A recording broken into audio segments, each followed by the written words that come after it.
আসসালামু আলাইকুম সম্মানিত দর্শকবৃন্দ। এই মুহূর্তে দেশ ও প্রবাস থেকে যারা আজকে আমাদের এই ঘাসের প্রতিবেদন দেখছেন সকলকে আন্তরিক শুভেচ্ছা অভিনন্দন জানাচ্ছি। দর্শক, যেই ঘাসটির সামনে দাঁড়িয়ে রয়েছি এটি হলো নতুন জাতের একটি ঘাস। দর্শক, এটি হলো নতুন জাতের একটি ঘাস, মূলত এটি তাইওয়ান হাইব্রিড। এটি তাইওয়ান থেকে বাংলাদেশে এই ঘাসটি আমদানিকৃত একটি ঘাস। দর্শক শ্রোতা, এই ঘাসটি মূলত খুবই নরম এবং মিষ্টি ঘাস, পাশাপাশি এই ঘাসটি খুবই রসালো স্বাদযুক্ত।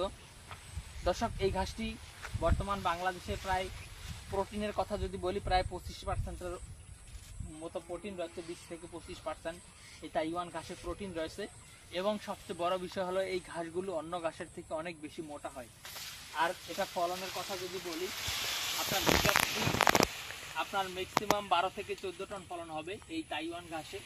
এবং আমাদের এই জমিতে যে ফলন হয়েছে, দর্শক শ্রোতা, আমাদের এই জমিতে যে ফলন হয়েছে সেখানেই কিন্তু 12 থেকে 14 টন ফলন অনায়াসই হবে। এই ঘাসটা বেশি ওজন বেশি হওয়ার কারণ হলো এই ঘাসটা মোটা হয় বেশি, এবং এই ঘাসটা আপনার জার হয় বড়, প্লাস আপনার এই গাছটা একটা গিট থেকে আরেকটা গিটের দূরত্ব অনেক বেশি হয়।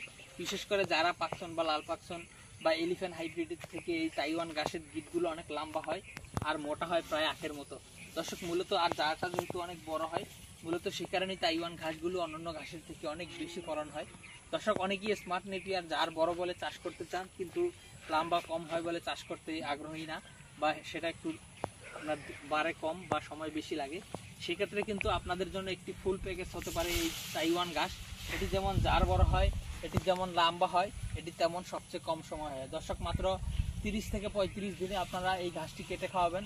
যারা 45 দিনে কাটলে যে ফলন হবে তার থেকে দ্বিগুণ ফলন এই তাইওয়ান ঘাসে আপনারা পাবেন। তো দর্শক, এই নতুন জাতের ঘাসটি চাষ করতে চাইলে অবশ্যই আমাদের স্ক্রিনে দেওয়া নম্বরে যোগাযোগ করবেন।